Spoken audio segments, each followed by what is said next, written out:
본 방송에서 제공하는 투자 정보는 투자 판단에 대한 조언입니다. 방송에서 제공하는 주식의 가치, 가격 상승 및 가격 하락에 대해서는 방송사에서 보장하지 않습니다.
안녕하세요. 톡스타 2부로 다시 여러분들 찾아뵙습니다.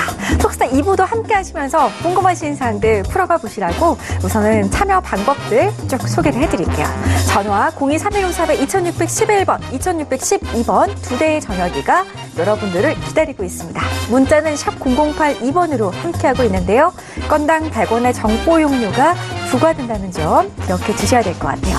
자, 그렇게 위해서 무료로 저희가 두 가지 공간을 마련해 두고 있죠. 우선 스타분들의 개인 톡방입니다. 검색창에 톡스타라고 검색하신 다음에 저희 홈페이지에 들어오시면 여러분들께서 원하시는 스타분의 톡방에 입장하셔서 무료로 어떤 질문이든지 해보실 수 있으니까요. 지금 바로 검색창에 톡스타 입력해 보시기 바라겠고요.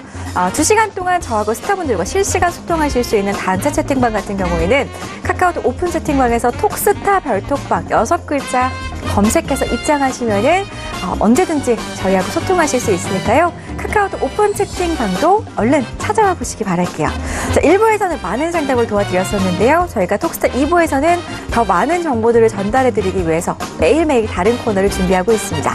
목요일인 오늘은요. 투자와 관련해서 증권스쿨 코너를 준비를 해봤는데요. 코너명에서도 느껴지시죠? 바로 교육 강의 시간입니다. 우선은 강의를 들으시다가 궁금한 내용 있으시다면 언제든지 전화 문자 톡스타 별톡방 이용해서 연락 주시기 바라겠고요.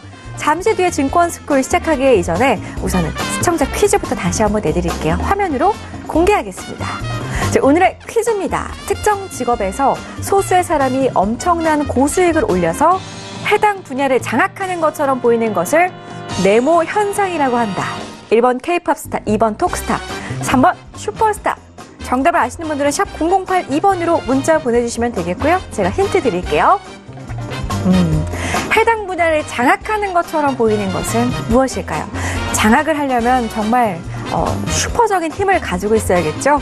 자, 정답을 아시는 분들 지금 바로 문자 남겨주시기 바라겠고요. 증권스쿨 시작하기 이전에 먼저 박노주스타의 특별 무료 강연에 다시 한 번만 더 소개를 해드릴게요.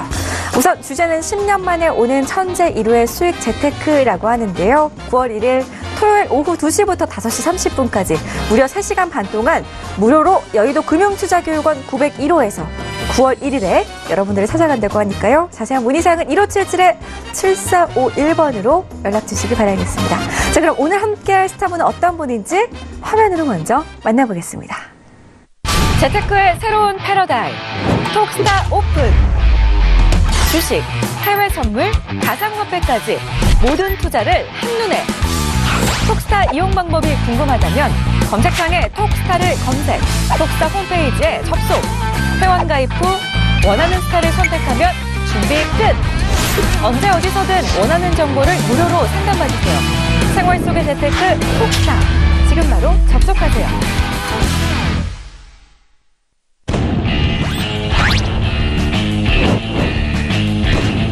급등 가치주를 발굴하는 인공지능 글로벌 시스템 트레이드 선구주자 에이지 시스템 스타입니다. 네, 오늘 증권스쿨 코너는요. 에이지 시스템 스타와 함께 꾸려보도록 하겠습니다. 자, 인사부터 나눠볼게요. 안녕하세요. 네, 안녕하세요. 네, 반갑습니다. 저희 둘이 있으니까 약간 좀 어색하네요. 스타님, 오늘 1시간 동안 풀 강의를 준비를 해주셨다고 하는데 굳이 말을 하시니까 더 되게요. 예. 그런가요? 우리 스타님이 나올 때마다 별톡방에 우리 LG 시스템 스타는 정말 아는 게 너무 많은 사람 같다, 천재 같다라는 말들 많이들 올려주시거든요. 오늘 1시간 동안 어떤 강의를 해주실 건지 우선 좀 주제부터 살짝 들어볼까요? 실제로 영재원 출신이라서 네, 괜찮습니다. 예. 저 처음 알았어요. 네, 아무튼 그래서 일단 오늘은 암호화폐에 관련된 얘기, 그다음에 이제 자연스럽게 오늘은 좀 해외 선물로 넘기는 얘기를 좀 진행을 할 겁니다. 그래서 이제 일단 해외 선물을 넘어가기 전에는 일단 해외 선물에 왜 투자를 하고 싶은지가 보통 이제 많이 얘기를 하시는데, 사실 해외 선물을 왜 투자하는지보다 누가 돈 벌었는지 얘기 드리는 게 제일 좋을 것 같아요. 그래서 누가 제일 돈 많이 벌었고, 사실 뭐 주식 투자하시는 분들 대부분 다 워렌 버핏 보고 많이 처음에 시작하시잖아요. 그죠? 네. 그래서 워렌 버핏에 상대할 수 있을 만한 그런 해외 선물의 인물을 한번 좀 얘기를 드리면서 한번 다음 주부터 본격적으로 스타트를 하니까 그에 대한 좀 도입부 얘기를 같이 한번 말씀을 드리도록 하겠습니다. 알겠습니다. 우리 LG 시스템 스타님 영재였네요. 영재 스타라고 앞으로 좀 부르고 싶은데요. 멋있습니다. 자, 그렇다면 오늘 1시간 동안 우리 LG 시스템 스타와 함께 해주시기 바라겠고요. 그럼 본격적으로 한번 강의 시작을 해주실까요? 네, 보겠습니다. 우선 첫 번째로는 암호화폐 투자의 이해, 암호화폐에 대해서 조금 더 깊게 들어가신다고 하는데요. 시작해 주시죠. 네, 일단 암호화폐 투자의 이해 그동안에 지금 한 2주 동안에 계속해서 설명을 드렸는데, 이제 뭐 기본적인 내용들은 다 이해를 하실 거라고 생각을 합니다. 이제 저번에 한번 리뷰를 드렸는데 한 번 더 리뷰를 원하시는 분들이 계시겠지만 그건 이제 저번 주 방송을 한번 보시면 좋을 것 같고요. 오늘부터는 이제 본격적으로 트레이딩에 있어서 어떤 차트가 올해 나왔었고, 그리고 저희가 앞으로는 어떤 상품들로 투자를 해야 되는지 이 부분에 대한 얘기를 좀 드리려고 합니다. 저번 주에는 이제 제가 분석에 대한 얘기들을 드렸었죠. 일단 암호화폐 기업에 대해서 투자하시기에 앞서서 사실 비트코인도 원래는 기업의 성격을 띠고 있는 상태입니다. 일단 대외적으로는 이제 사토시라는 분이 개인적으로 만든 것처럼 포장을 했지만 사실 내부적으로는 뒤에서 기업 자체가 개발을 했다라고 평가를 받고 있는 만큼 일단 비트코인 자체는 그냥 기업이 만들었다라고 보시는 게 맞습니다. 그다음에 그 이후에 모든 업체들도 다 기업적인 성격을 갖고 있기 때문에 그 기업이 가진 모멘텀, 특히 뭐 예를 들어서 현대카드가 현대 M포인트를 블록체인화 시켰다. 그럼 이런 경우에도 마찬가지로 전부 다 암호화폐로 보실 수가 있습니다. 그런 것만큼 이런 암호화폐를 출시한 기업이 어느 만큼의 재무 가치를 가지고 있고 기업 가치를 가지고 있고 그다음에 이게 앞으로 얼마나 현금적으로 쓰일 것이고 이 부분들이 중요하겠죠. 그래서 그런 부분에 대한 기본적인 기업 분석들, 그다음에 마케팅 분석들에 대한 얘기를 드렸고요. 뭐 간단히 요약만 드리면은 기업 분석, 그다음에 기술 분석, 마케팅 분석 세 가지로 핵심적으로 상대 가치를 나눈다라는 얘기를 드렸습니다. 그럼 이제 이거는 사실 저희가 이제 VC를 차리고 기업을 다 운영하다 보니까 이건 다 저희가 할 거예요. 저희가 다 할 거고. 이 기업들을 토대로 분석을 하고 나서 이제 투자 상품이 정해졌을 때 그 투자 상품에 대해서 단타 트레이딩을 들어가시는 경우도 있고 장기 트레이딩을 들어가시는 경우도 있죠. 그럼 그 트레이딩에 맞춘 이야기를 좀 오늘 드리도록 하겠습니다. 일단 암호화폐 선물장에 대해서 이야기를 드릴 텐데, 암호화폐 선물장 국내 지금 CME 통해서 증권사 통해서 CME 상품들을 거래하시는 분들께서는 암호화폐 선물을 보신 적이 없을 거예요. 종목명이 안 나옵니다. 안 나와서 지금 암호화폐 선물이 없기 때문에 이 시장이 오픈됐는지도 모르는 분들이 많으시죠. 근데 오픈이 실제로는 돼 있고요. 정확히 말하면은 우리나라 금융위에서 이 CME장에서 오픈한 비트코인 상품 도입을 막았기 때문에 거래가 중단이 됐습니다. 그래서 우리나라 장에는 오픈이 되지 않았고요. 정확히는 작년 12월 18일장 기준으로 오픈이 됐습니다. 그다음에 CME장은 이렇게 오픈했지만 그 전주에 CBOE장이 12월 11일 날 옵션 거래장이죠. 여기서 먼저 오픈을 들어갔습니다. 그래서 사실 일주일 간격으로 CBOE, CME라는 거대 선물장 기업들이 두 기업이 오픈을 시켰어요. 그렇기 때문에 이 모멘텀이 굉장히 암호화폐에 있어서 중요한 시세가 됐습니다. 왜냐? 이거를 사실 전에 12월 18일장 이전에 제가 여기 해외 선물 신세계 나와서 말씀드린 것들 보면은 그 얘기를 드렸어요. 암호화폐의 시세를 움직이는 게 현물장에서 뭐 업비트, 빗썸 이런 곳에서 움직이는 그 모멘텀이 아니라 현물장이 아니라 나중에는 선물장 오픈하고 나면 선물장이 시세 결정을 한다라는 얘기를 드렸습니다. 그럼 간단히 보실 수 있는 게 오일 거래를 하신다, 골드 거래를 하신다, 금 거래를 하신다. 금 거래하실 때 그냥 금거래소에 오픈되어 있는 그런 가격을 보셔야 되는 게 아니라 사실 해외 선물 가치로 어떤 방향으로 어떻게 움직여주고 있는지 이 부분을 먼저 보신다면은 금 현물 거래하시는 분들이 손익을 내시기가 굉장히 쉽죠. 그래서 이 모든 가격들은 해외 선물을 기준으로 결정이 된다라는 부분 다시 한번 강조를 드리고요. 일단 선물 시장이 오픈이 됐습니다. 그다음에 비트코인 미래 가격에 대한 선도 거래 시장이 생겨났죠. 그래서 이 시장을 기준으로 모든 차트의 가격대가 결정이 됩니다. 그래서 이 해외 거래 대부분의 기관들이 사실 일반 거래소 투자가 어렵기 때문에 본 시장에만 투자한다 이렇게 얘기를 드렸는데 간단히 얘기를 드릴게요. 이제 빗썸이나 혹은 우리나라의 업비트 같은 경우에 사실 상위권 1, 2에서 3위 정도를 차지를 했었습니다. 전 세계 순위에서. 굉장히 좀 캐파가 컸어요. 과거에. 작년 딱 12월 정도까지만 해도 캐파가 거의 최상급이었습니다. 그래서 전 세계 거래량의 1위, 3위를 차지를 했는데 그럼에도 여기는 사기업이죠. 여긴 사기업입니다. 그리고 특히 빗썸 같은 경우에는 카카오 대비해서도 규모가 작기 때문에 뒤에서 백 지원을 해줄 수 있는 자본 규모가 없고요. 그래서 사실상 예를 들어서 뭐 메릴린치라던가 JP모건 같은 대형 회사들이 투자를 마음을 먹었다. 이런 사기업 조그만 회사에다가 돈을 부어가지고 거래소에 투자를 하지 않겠죠. 본인들이 차라리 거래소를 차리고 말 겁니다.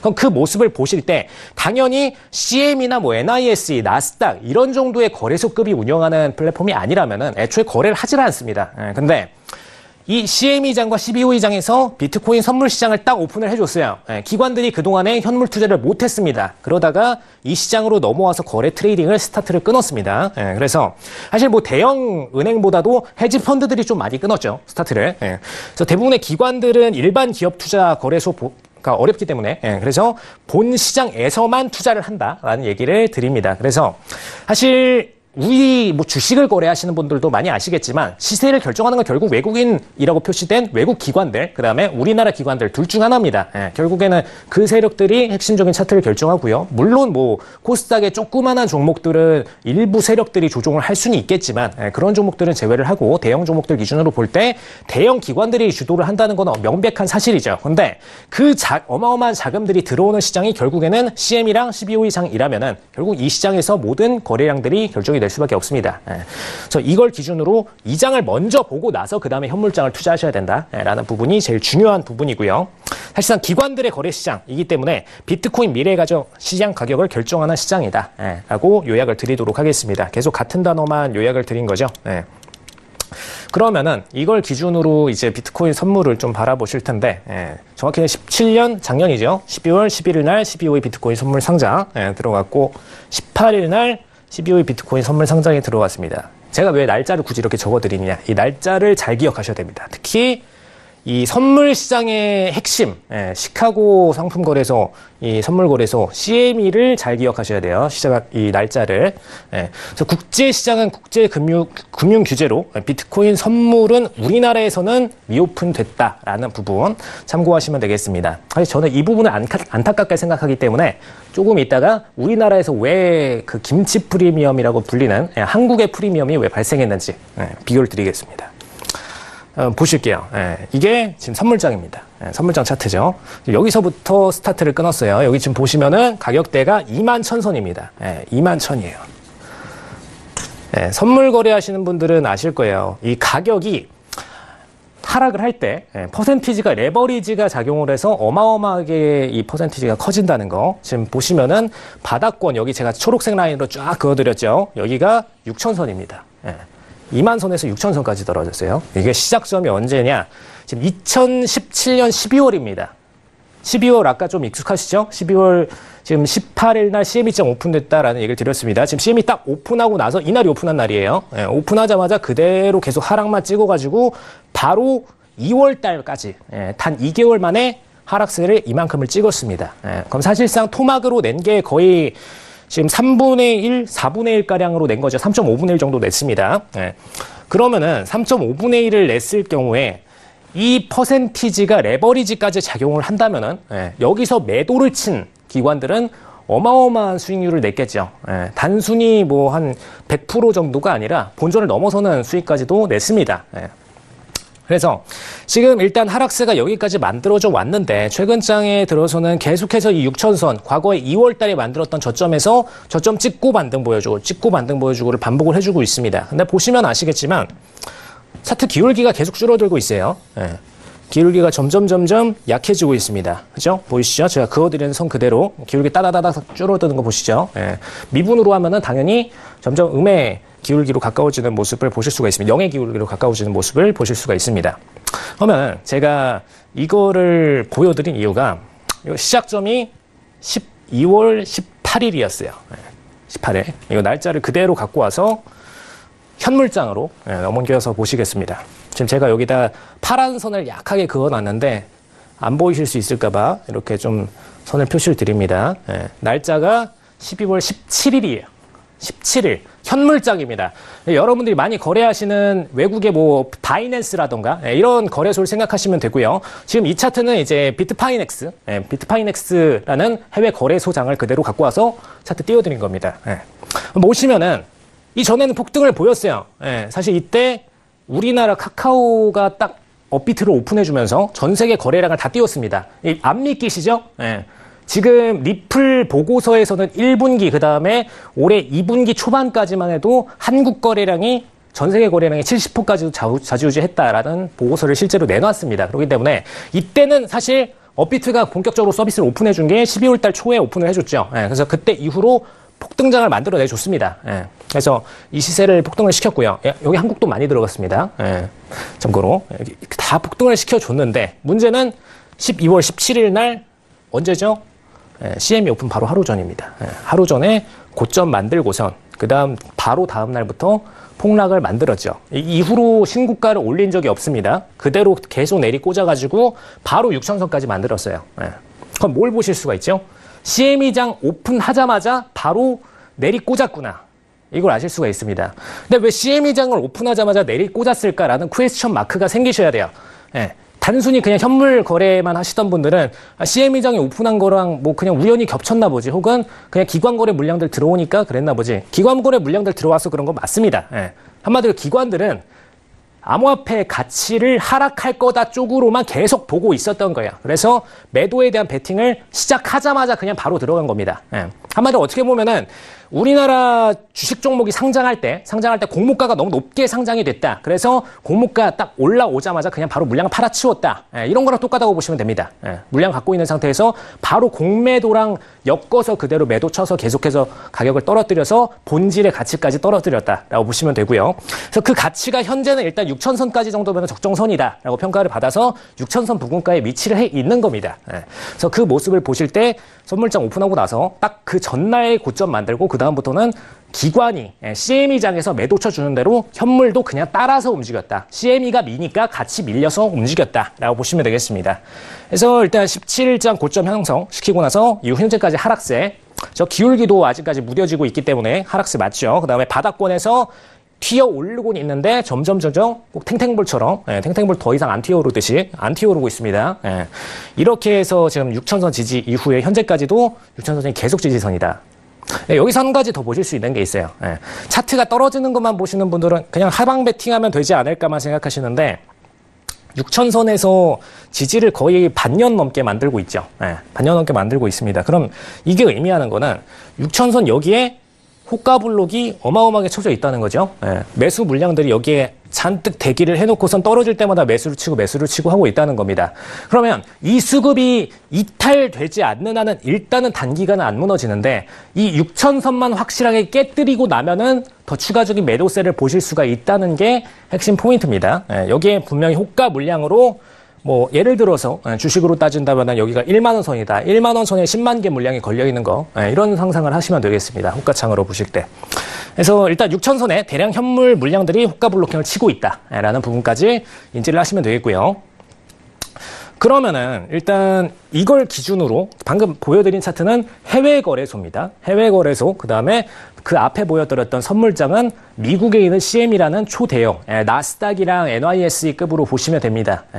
그 거래소의 차트를 보여드렸고요. 지금 보여드리는 거는 우리나라 업비트입니다. 우리나라 한국 프리미엄을 그대로 안고 상승을 보여줬던 업비트.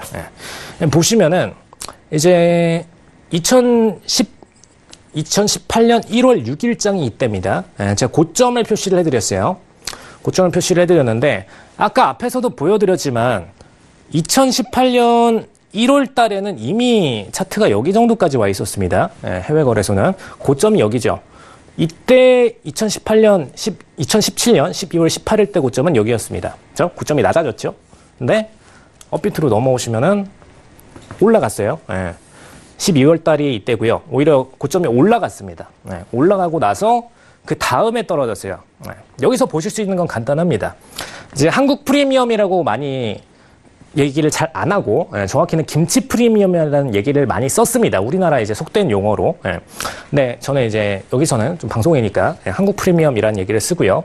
카카오톡이 업비트를 딱 오픈해주고 나서 1월 6일까지 시세 폭등을 연장을 시켰습니다. 한마디로 하락세를 밀어내고 계속해서 추가 수급을 불러일으켜서 상승을 시켜준 거죠. 이게 가능한 이유가 일단 우리나라 거래량의 70%를 차지해줬을 때니까요. 우리나라 거래량이 시장을 주도해주고 있을 때니까 일단 우리나라에서 수급, 매수 수급만 넣으면은 올라가 주는 겁니다. 단기적으로 버텨주는 거예요. 그래서 버텼습니다. 버텼는데 결국에는 누가 이겼죠? CME가 이겼어요. 미국장이 이겼습니다. 기관들이 이겼어요. 돈이 어떻게 우리나라 개인들 푼돈 다 모아가지고 금 모으기 운동해도 절대로 JP모건 못 이깁니다. 그래서 다 졌어요. 다 지고 나서 밀리고 나서 이 후발주자로 들어간 분들이 평단가 다 높게 해서 이쪽에 지금 물려 있는 거죠. 다 여기 물려 계신 분들이 최상위권에 물려 계신 분들이 하이랭커 분들, 다 우리나라 분들입니다. 우리나라 분들이 하이랭커로 물려 계세요. 제가 이거를 CME.점 오픈할 때부터 많이 얘기를 드렸는데 CME 오픈하면 그분들은 그냥 매도만 친다라는 얘기를 많이 드렸어요. 근데 결국에 끝끝내 그때 시점에서조차 매수를 쳐가지고 여기서 물리신 분들이 대다수입니다. 그래서 지금 아직까지도 보유하신 분들도 계시고 가끔씩 가다 이제 마이너스 97% 이런 레전드의 분들이 가끔씩 계시죠. 근데 이런 분들은 정말 이 트레이딩의 기본적인 부분을 모르고 그냥 바로 현물장으로 덤비셨기 때문에 발생한 문제고요. 선물장을 모르시면 이러한 문제가 계속 생깁니다. 이건 뭐 주식에서도 마찬가지예요. 주식에서 삼성전자 주식을 하시던 코스피 증시를 하시던 그냥 덤비시면 그렇게 물리시는 거고, 반대로 지금 국내 선물이라도 하시는 분들은 매도장 떨어질 때 매도로 그냥 빅쇼트 쳐가지고 수익 내고 계시겠죠. 뭐 빅쇼트라고 하지는 않겠지만 지금 정도의 하락세가 뭐 중저투 정도는 되겠죠. 그 정도의 수익을 내고 계십니다. 근데 기본적으로 한국장이 선물장 미오픈으로 인해서 매도 지급 수급을 상실을 시켰습니다. 상실을 시켰고, 이게 결국에는 추가적으로 매수 수급의 연장선을 만들었다라고 보시면 될 것 같습니다. 지금 이 마지막 단어가 이해 안 가실 거예요. 선물장이 미오픈 됐습니다. 우리나라에서. 그래서 이 수급들이 암호화폐를 거래를 한다. 내가 암호화폐를 거래하고 싶다. 옆에 그때 한때 회사원분들이 붐이 엄청나게 일어났었죠. 회사원 톡으로, 회사 단체 톡으로. 거기서 이 암호화폐 투자에 대한 얘기가 왔다 갔다 했습니다. 거기서 업무 얘기가 왔다 갔다 해야 되는데, 지금 저희 회사도 사실 그랬고요. 저희 회사 직원분들도 맨날 암호화폐 얘기 왔다 갔다 했었는데, 이때 실질적으로 선물이 열렸었다면은 암호화폐 투자하시는 분들이 반대로, 저거 물리면은 다 마이너스 쳐서 계속 내려갈 때 내가 매도로 수익 낼 수 있지 않을까라는 생각을 하셨다면은 그냥 선물장 열렸을 때 거기다 선물로 매도 치셨으면 되겠죠. 근데 그럴 시장이 없었으니까 맨날 매수만 치신 거죠. 맨날 매수 들어갈 자리만 고민하시고, 그죠? 종목만 고르시고, 그러다가 다 결국에는 상실로 끝나셨습니다. 네, 그러면은 이게 왜 발생을 한 문제냐? 우리나라에서 왜 저 시점이 더 연장돼서 발생을 했고, 그 다음에 왜 기관 수급에 밀렸는지, 이 부분을 좀 짚어드리도록 하겠습니다. 일단 암호화폐 현물장 기준으로 매수 온리 허용장입니다. 이게. 우리나라 금융위에서 열심히 선물을 막아준 덕분에 이렇게 매수 100%만 가능한 장이 됐어요. 뭐 마진 거래 같은 건 원래 불법이니까 그거는 이제 뭐 코인원이나 이런 데서 진행했던 거는 불법이니까 다 빼버리고요. 실질적으로 선물장을 도입하는 거는 합법이니까요. 그거는 들어왔다면은 이렇게 형태가 만들어졌을 겁니다. 이제 제가 매도 거래자들이 많지 않은 걸 알고 있기 때문에 매도 거래 비중을 약 20% 정도로만 이렇게 모형으로 잡아봤습니다. 매수 거래자가 80%일 때 매도 거래자가 20%다. 그리고 우리나라의 실질적인 현황이 이랬었죠. 그냥 매수 100%. 매수 아니면은 그냥 매수했던 물량을 팔고 나오는 분들. 그러니까 한마디로 선매수 물량을 얘기하는 겁니다. 돈을 넣을 때 매수만 가능한 형태. 그리고 이거는 지금 돈을 처음 넣을 때 매도도 가능한 구조에서의 퍼센티지 비중을 나타낸 거고요. 이렇게 되면은 매수 물량이 100%로만 다 매수로 몰리게 되면 당연히 폭등장만 계속해서 만들어내겠죠. 그죠? 상승장으로만 만들어내고 나머지 하락장으로 전환할 때는 위에서 그냥 물려 계시는 겁니다. 그걸로 끝납니다. 그죠? 근데 지금 보시면은 여기는 20% 매도 물량이 있었기 때문에 이 80% 매수 물량 대비해서 이 절반의 물량들을 소화를 시킵니다. 한마디로 20%에 해당하는 물량들을 소화를 시키죠. 그래서 사실상 순매수 물량들은 60%만 남습니다. 이거 간단히 그냥 모델형을 시켜놓은 거예요. 이거 정확하게 뭐 다 거래량 수치까지 계산하면은 약간의 퍼센티지의 오차 차이는 있겠지만 그대로 매도 물량들이 매수 물량들을 소화한다는 가정하에 보시면 순매수 물량은 일단 60%로 만들어집니다. 그러면 폭등장이 나오더라도 100%의 매수 물량으로 폭등을 시킬 때랑 60%의 매수 물량으로 폭등을 시킬 때랑 캐파가 당연히 다르겠죠. 그죠? 돈이 예를 들어서 시장에 암호화폐에 유입될 돈이 100억이다. 이 100억의 돈이 전부 다 암호화폐 비트코인 매수하는 데만 쓰였다. 그럼 당연히 비트코인 시세가 더 급등하는 데만 쓰였을 거고요. 반대로 여기서 80억 정도는 매수, 그 다음에 20억 정도는 매도하는 데만 쓰였다. 그러면 100까지 폭등할 게 60까지만 폭등하고선 가라앉는다는 겁니다. 그러면 일단 매도 위에서 호가 물량으로 물려 계신 분들이 평균 단가가 낮겠죠. 그게 시장에서 핵심적인 선물의 역할이라고 보시면 됩니다. 그래서 이 선물의 역할이 이겁니다. 사실 뭐 암호화폐를 제가 예를 들어 드렸는데 원래는 이 선물을 도입하게 된 이유 자체가 시세 안정성을 위해서 도입을 했어요. 뭐 예를 들어서 지금 선물 안에서 거래가 되고 있는 금이라던가 혹은 오일 혹은 그 외에 농축산물까지도 사실 원래는 선물은 농축산물에서 먼저 시작을 했는데 이 농축산물들까지만 해도 전부 다 예를 들어서 뭐 날씨가 안 좋다, 뭐 가뭄이다, 홍수가 들었다 이런 경우에 시세가 급변동하는 거를 대비를 해서 미리 정확한 시세를 반영을 하기 위해서 급등 급변동을 하는 거를 막고자 매도 매수가 양방향으로 다 가능하도록 만들어 놓은 겁니다. 그래서 어느 한쪽으로만 투매 물량이 몰리지 않도록 그렇게 만들기 위해서 양방향 거래가 가능하도록 만들어 놓은 시장이 선물이다라고 보시면 되겠고요. 이것 때문에 변동성이 이만큼 줄어드는 겁니다. 선물 시장으로 인해서. 그래서 이 변동 시장을 줄이는 게 목적이었는데 그거를 제거했기 때문에 우리나라에서는 더 폭등이 일어났다라고 보시면 되겠고요. 그러면 이제 우리나라에서 일단 선물은 거래를 못하게 됐으니까요. 그럼 다음으로 매도를 칠 수 있는 상품군을 골라야 되는데 먼저 첫 번째로 들어들릴 수 있는 거는 이 ETF 이전에 원래 통화상 거래가 있습니다. FX라고도 하죠.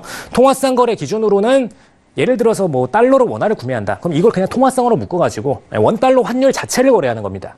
그걸로 보실 때 우리나라 원화가 아니라 이제 USD 미국 달러와 비트코인을 엮어서 비트코인 USD 통화상으로 만들어 놓은 것.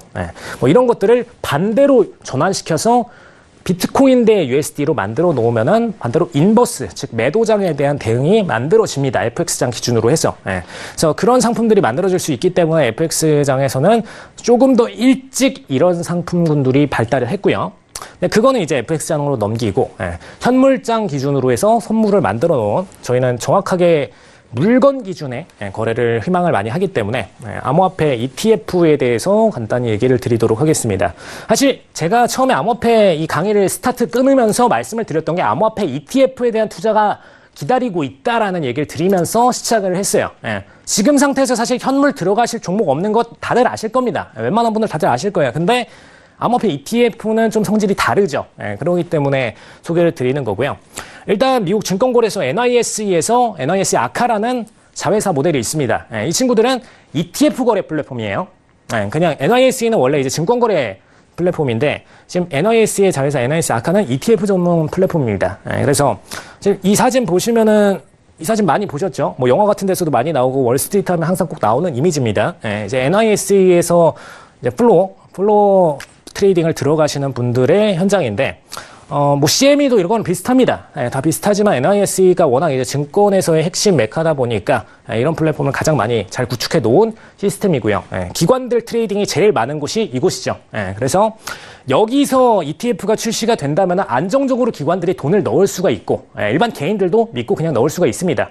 사실 뭐 빗썸이나 뭐 이런 최근에 몇몇 사례들 같은 경우에는 거래소가 해킹을 당해서 문제가 생기고 이런 사건들이 일어났는데 뭐 사실 NYSE나 나스닥 같은 경우에는 그런 일들은 애초에 상상을 거의 요즘 할 수 없을 만큼의 레벨을 갖고 있죠. 그래서 사실상 그런 문제를 떠나서 트레이딩의 속도 뭐 이런 부분들을 앞다투어서 1위 하느냐 2위 하느냐 막 이런 고민들을 하고 있는 곳이기 때문에 레벨이 다릅니다. 근데 여기서 ETF 상품에 대한 승인 신청을 SEC 측에 냈어요. SEC가 뭐냐? 이제 증권거래위원회라고 보시면 됩니다. 그래서 이 상품에 대한 승인 처리를 하는 곳이 SEC입니다. 우리나라에서 이제 뭐 금감원, 금융위 뭐 이런 정도의 급의 역할로 보시면 될 것 같고요. 근데 중요한 거는 여기 상품명을 보실게요. 총 7개의 상품을 오픈을 했었는데 이제 프로쉐어 비트코인 ETF. 프로쉐어가 이제 이 상품을 설계한 합작 회사입니다. 프로쉐어 비트코인 ETF, 그 다음에 프로쉐어 숏 비트코인 ETF. 숏이라는 단어가 눈에 띄시죠?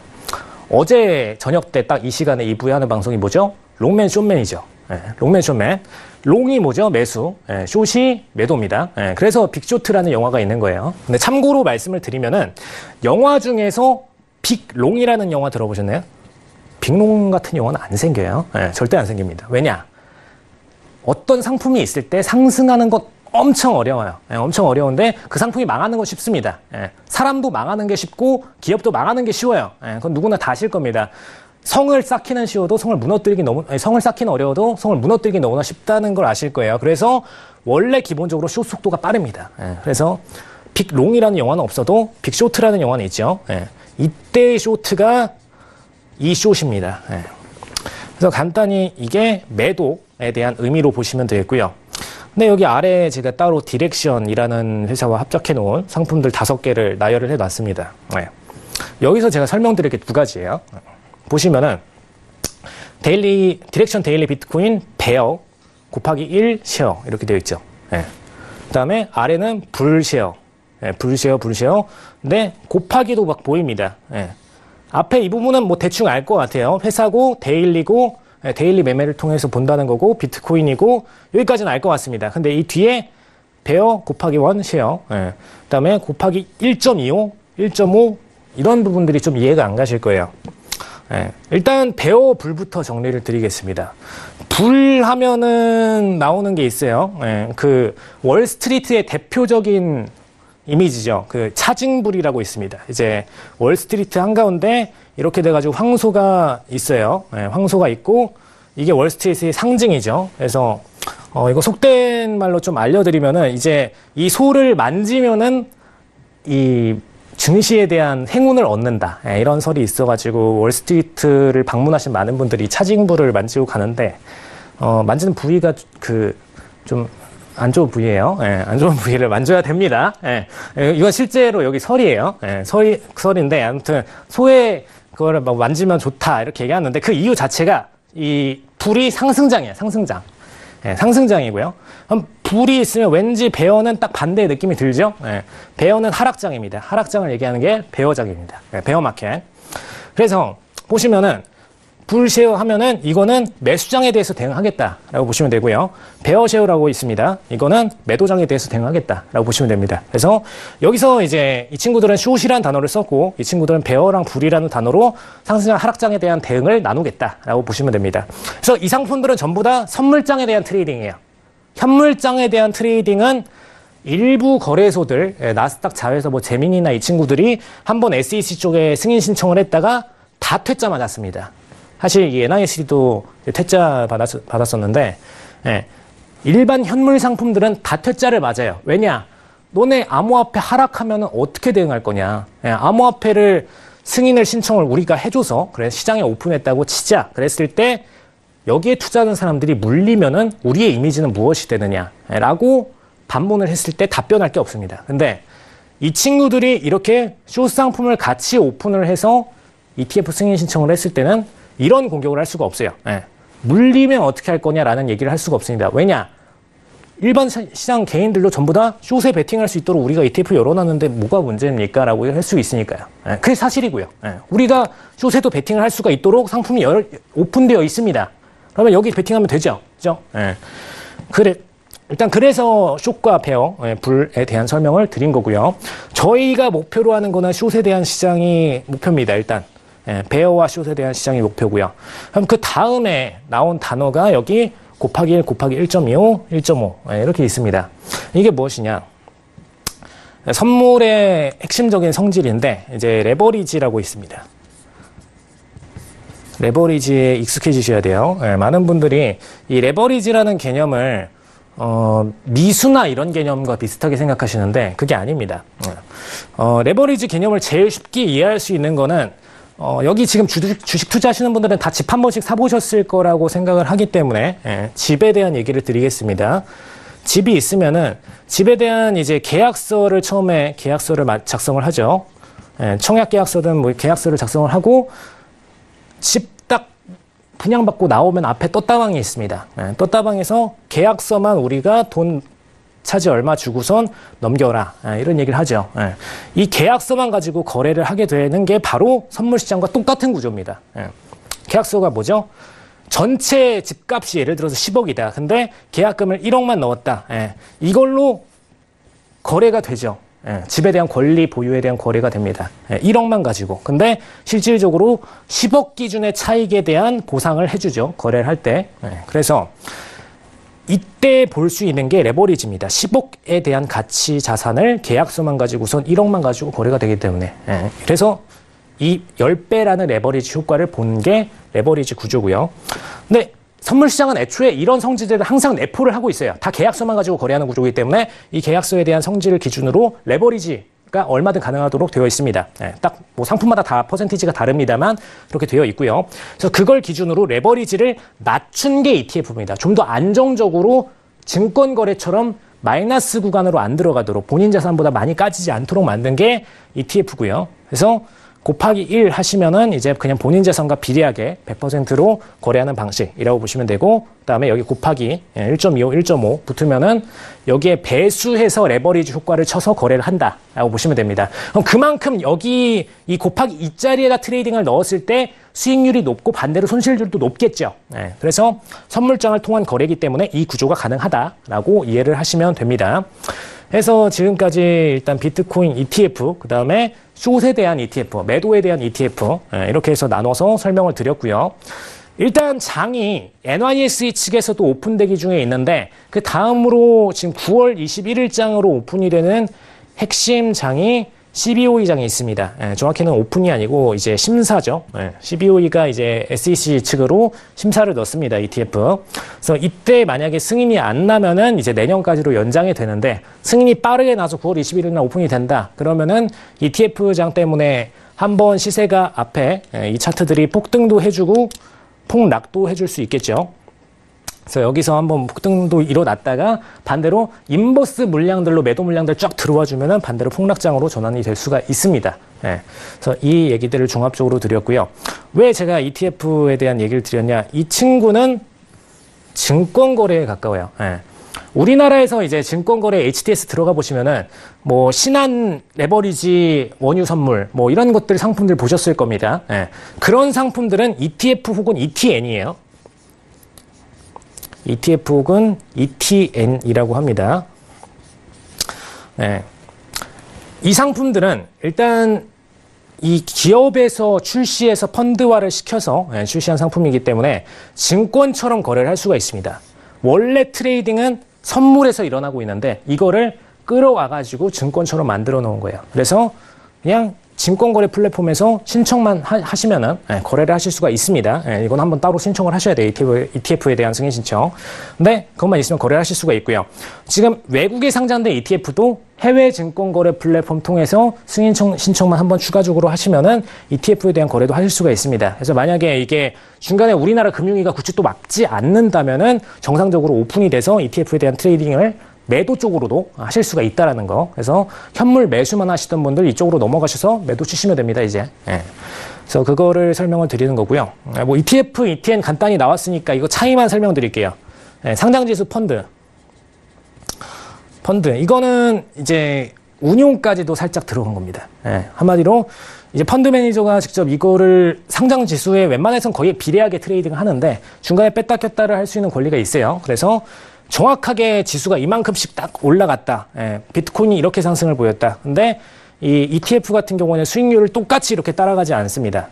약간의 변동 차이가 발생할 수 있고 뭐 높을 수도 있고 낮을 수도 있어요. 근데 ETN 같은 경우에는 그냥 거의 똑같이 그대로 따라간다라고 보시면 되겠습니다. 네, 그래서 일단 지금 상태에서는 총 7건의 ETF 출시를 요청을 들어갔고, 지금 선물 상품 기준으로 매도 전용 ETF 사종 상품 승인 요청 중이고, 이게 나오면 매도가 가능해진다. 딱 이것까지만 이해를 하시면 되겠습니다. 일단 그러면 그 다음으로 이번에 최근에 좀 현황에 대해서 얘기를 드리도록 할게요. 일단 파월 연준의장 선물 거래하시던 분들은 좀 눈이 익숙하실 겁니다. 미국의 중앙은행급에 있는 의장이라고 보시면 될 것 같아요. 근데 이분이 이제 최근에 청문회를 한번 하셨죠. 청문회를 하셨는데 암호화폐 관련된 청문회를 했었습니다. 그래서 암호화폐 발언에 대해서 좀 얘기를 드리는 건데, 8일 파월 의장이 이분께서 일단 하원 금융서비스위원회가 주최했던 암호화폐 청문회에 출석을 했었는데, 여기서 얘기한 내용들을 간단히 정리만 드릴게요. 일단 암호화폐가 내재적 가치를 가지고 있지 않는 만큼 중대한 리스크를 끼칠 수 있다, 이런 내용을 왔다 갔다 했는데, 중요한 거는 이게 아닙니다. 딱 정리를 2가지를 했어요. 이 2가지만 기억을 하시면 됩니다. 기본 화폐와 암호화폐의 차이. 암호화폐의 차이를 딱 2가지를 얘기를 했는데, 통상 암호화폐라고 하면은 이제 지급 결제, 한마디로 카드로 넣고 카드로 결제를 하고, 혹은 피지사에서 결제를 하고 온라인 결제를 하고, 이런 것들입니다. 이걸로 쓰여야 되는데 변동성이 크기 때문에 피지사들에서 이걸 채택을 안 한다. 그래서 암호화폐는 화폐로 쓰일 수가 없다라는 점을 첫 번째로 내세웠었고요. 그 다음에 2번째로는 가치 저장의 수단, 한마디로 저축이 안 된다. 저축 수단으로 쓰는 암호화폐 거래자들은 거의 없다. 왜냐? 일단 암호화폐를 거래하시는 분들은 이거를 투기를 위해서, 상승하고 하락하는 거를 위해서 목적으로 보유를 하시거나, 혹은 블랙머니를 담아두는 목적으로 저축을 하시거나, 둘 중 하나입니다. 대부분의 경우. 단순히 예금처럼 이거를 들어가시는 분들은 없어요. 예금 대신 이걸 들어가신다. 그건 좀 문제가 있으신 분들입니다. 예금을 들어가실 거면 정말 이제 원금을 잃지 않고 따박따박 이자를 받아내기 위해서라면은 그냥 예금 상품을 들어가시죠. 암호화폐 들어가지 않습니다. 근데 이런 성질이 없기 때문에 암호화폐가 화폐처럼 안정성 있게 보유가 안 된다라는 얘기를 2번째로 들었어요. 근데 그러면은 암호화폐 미래가 없는 거냐? 미래가 없고 더 이상 암울한 현실만 있는 거냐? 이렇게 얘기가 나올 수 있는데, 중요한 거는 베네수엘라 암호화폐 페트로를 선 예로 들면서 새로운 암호화폐 구조가 출시를 합니다. 일단 베네수엘라 은행들 중에서 지금 페트로를 회계 단위로 채택 예정에 있고요. 예정에 있고, 지금 베네수엘라 중앙 석유 기업 같은 경우에는 지금 강제로 회계 단위를 이걸로 설정하도록 만들어냈어요. 지금 장이 딱 넘어왔는데, 선물장 얘기 드리다가 이걸로 넘어왔는데, 이제 지금은 앞으로의 트렌드 변화에 대해서 얘기를 드리는 거니까요. 이건 그냥 참고로만 흘려서 들으시면 될 것 같습니다. 일단 회계 단위가 채택 예정으로 변경이 되었고, 일단 마두로 대통령, 니콜라스 마두로 지금 폭정으로 유명한 대통령이시죠. 이분께서 이제 국가은행 쪽에 페트로 채택을 강제로 지금 지시를 했습니다. 그럼 이렇게 해서 나오는 변화가 무엇이냐? 일단 기존의 이쪽의 통화가 볼리바르화입니다. 우리나라 그냥 원화라고 생각을 하시면 돼요. 근데 이 화폐랑 페트로를 강제로 엮었습니다. 강제로 엮어서 트레이딩 기준으로 만들었고요. 그래서 고정 환율을 토대로 계속 왔다 갔다 플레이 차익 거래를 할 수 있도록 만든 게 지금의 플랫폼이 됐습니다. 그래서 이 친구들 같은 경우에는 앞으로 거의 페트로를 중앙화폐급으로 만들려는 게 현재 목적이다라고 보시면 되겠고요. 근데 여기만 있지 않습니다. 똑같이 지금 페트로 다음에 지금 중앙은행급 암호화폐로 태국 중앙은행, 그 다음에 또 한 군데 더 있습니다. 제가 이거 설명드리고 바로 넘어가도록 할게요. 일단 페트로라는 상품을 중앙은행급으로 출시를 시켰어요. 출시를 시키고 국가에서 출시를 시켰습니다. 근데 이 친구가 어떤 특징을 가지고 있느냐? 오일 기반으로 만들었다 보니까 화폐 가치가 폭락보다는 오일은 계속해서 소각하다 보니까 상승을 하죠. 상승을 하도록 만들어져 있습니다. 그리고 최근 출시한 암호화폐들은 전부 다 그냥 고정 환율로 변동성이 없는 환율을 만들어내고 있어요. 그래서 일단 페트로라는 상품을 딱 출시를 들어가 주니까 이때 비트코인 거래하시던 분들, 이더리움 거래하시던 분들, 기본적으로 트레이딩 하시는 분들이 전부 다 일로 넘어와가지고 8천억에 대한 금액을 20시간 만에 끌어들였어요. 딱 오픈하자마자 20시간 만에 8천억이 들어왔습니다. 계좌로. 그래서 이 바로 다음 날로 트럼프가 이거 거래하는 미국 거래자들 막겠다 해서 법적으로 막아버렸죠. 막아버려서 강제로 퇴출 조치 들어갔습니다. 근데 이 친구들로만 끝난 게 아니라 지금 태국중앙은행에서도 또 추가로 중앙은행 암호화폐를 추진 들어가고 있습니다. 이거를 이제 앞에 말씀드렸던 페트로나 이런 것들을 CBDC라고 합니다. 그래서 지금 이걸 왜 총체적으로 트렌드를 말씀을 드리느냐. 중앙은행급들에서 계속해서 암호화폐를 따로 출시를 해주고 있어요. 이게 의미하는 게 무엇이냐. 지금 현재 우리나라 같은 경우는 원화가 있죠.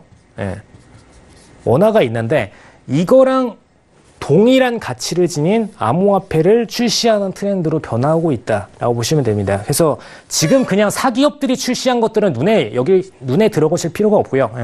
굳이 눈여겨보실 필요가 없습니다. 국가 단위로 출시하는 암호화폐들이 늘어나고 있다는 것은 추후에 암호화폐들이 각 국가별로 전부 다 보유하게 되는 형태로 발전을 하게 된다는 부분이고, 이거는 굳이 신규 출시가 아니어도 그냥 원화를 그대로 블록체인화에 넣어서 암호화폐로 만들 수 있습니다. 달러를 그대로 블록체인에 넣어서 암호화폐로 만들 수 있어요. 이렇게 해서 각국이 다 암호화폐를 출시를 한다라고 보시면 되겠고요. 그 다음에 최종 구조가 뭐냐?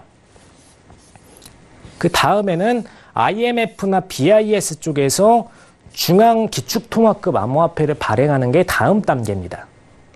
그래서 각국 중앙은행의 암호화폐를 발행하고 나서는 이제 아예 IMF 중앙은행들의 중앙은행급인 BIS 이쪽에서 본인들이 기축통화급의 중앙화폐를 출시를 해버리면은 각국 통화 가치는 굉장히 지방화폐급으로 괴리감이 있어지겠죠. 지금 달러가 기축통화로 작용을 해주고 있고, 그리고 뭐 위안화나 엔화 이런 친구들이 기축통화권 안에 포함이 돼서 작용을 해주고 있다면은 앞으로는 그냥 통화바스켓 전체를 지금 이 위안화나 뭐 엔화 이런 친구들을 통틀어서 기축통화급들을 통화바스켓이라고 표현을 합니다. 거기 안에 들어가 있는 그거를 그대로 통화바스켓을 암호화폐로 뽑아내서 출시를 해버릴 수가 있다라는 거. 그게 앞으로의 트렌드 변화라고 보시면 되겠습니다. 그래서 뭐 중국도 이걸 노리고 있어요. 본인들이 위안화 갖고 있는데 위안화가 달러한테 뒤지죠. 밀립니다. 밀리다 보니까 달러가 실질적으로 50%의 퍼센트를 차지하고 있다면은 위안화는 상대적으로 5분의 1밖에 안 되는 10% 비중을 차지하고 있어요. 국제사회에서 기축통화급으로. 근데 이 비중을 역전하고 싶으니까 본인들이 암호화폐를 먼저 출시하려고 일부러 여기 안에 있는 다른 암호화폐들 출시를 다 막고 있습니다. 그래서 중국은 암호화폐 신규 출시를 못해요. 그리고 본인들 법정 암호화폐만 준비를 하고 있습니다. 이건 내일장에 제가 아침 방송에서 한 번 더 언급을 드릴 거예요. 아침 글로벌 슈퍼스타 때 코인 파트가 있는데 그때 한 번 더 언급을 드릴 텐데, 일단 중앙은행급에서 중국이 암호화폐 출시를 대기를 해놓고선 나머지를 다 압박하고 있다. 그래서 중국뿐만 아니라 이건 미국도 결국에는 하게 될 행동입니다. 그래서 중앙은행급들이 전부 다 암호화폐를 출시하게 되고 그 다음에 세계은행급에서 출시를 하고, 이게 트렌드로 보시면 되겠습니다. 그래서 발행한다면은 P2P 거래나 익명성을 지원하지 않을 것, 이렇게 표현했는데 최종적으로는 기축통화급 암호화폐를 목표로 한다. 이게 최종 목적으로 보시면 되겠습니다. 일단 오늘은 이제 블록체인 관련된 얘기 여기까지 마무리를 하도록 하고요. 저희는 이제 다음 주부터 해외 선물 관련된 얘기를 좀 진행을 할 텐데, 해외 선물 파트에서 제가 앞서서 지금 돈 번 인물에 대해서 얘기를 드린다라고 얘기를 드렸죠. 조지 소로스입니다. 조지 소로스 많은 분들이 좀 들어는 보셨을 거고 대충 아실 텐데, 조지 소로스 같은 경우에 세계 29위 부자예요. 29위 부자인데 빅쇼트를 통해서 파운드로 그냥 공매도를 쳐가지고 어마어마한 낸 해외 선물 투자자입니다. 그래서 이 얘기를 다음 주부터 이어서 계속 드릴 테니까요. 그때부터 집중해서 해외 선물 파트가 어떻게 흘러가고 어떻게 대규모 투자자들이 돈을 벌었는지 집중해서 보시면 되겠습니다.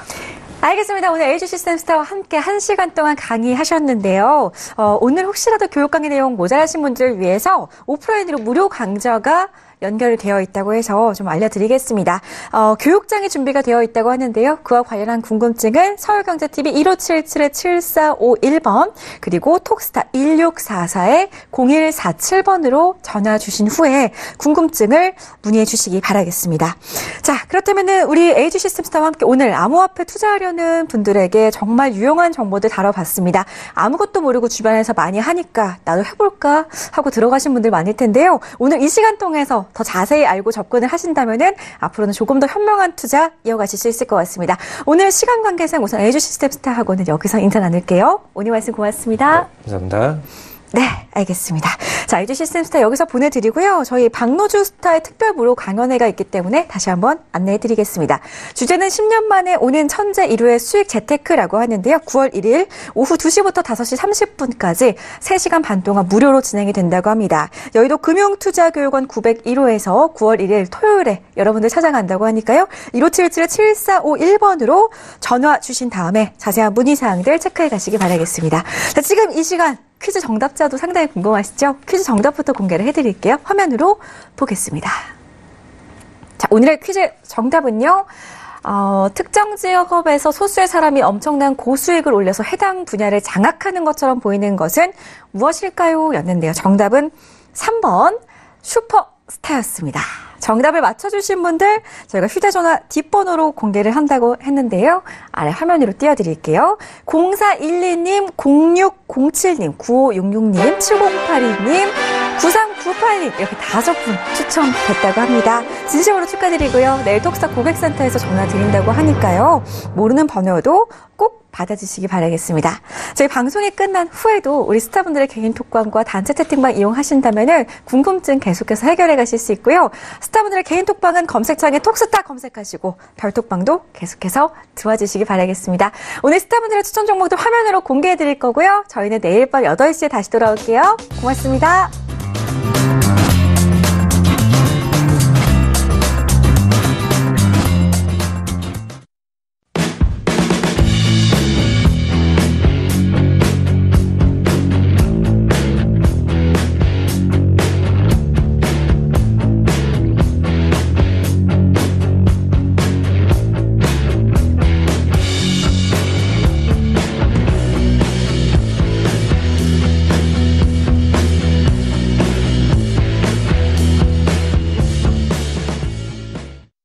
본 방송에서 제공하는 투자 정보는 투자 판단에 대한 조언입니다. 방송에서 제공하는 주식의 가치, 가격 상승 및 가격 하락에 대해서는 방송사에서 보장하지 않습니다.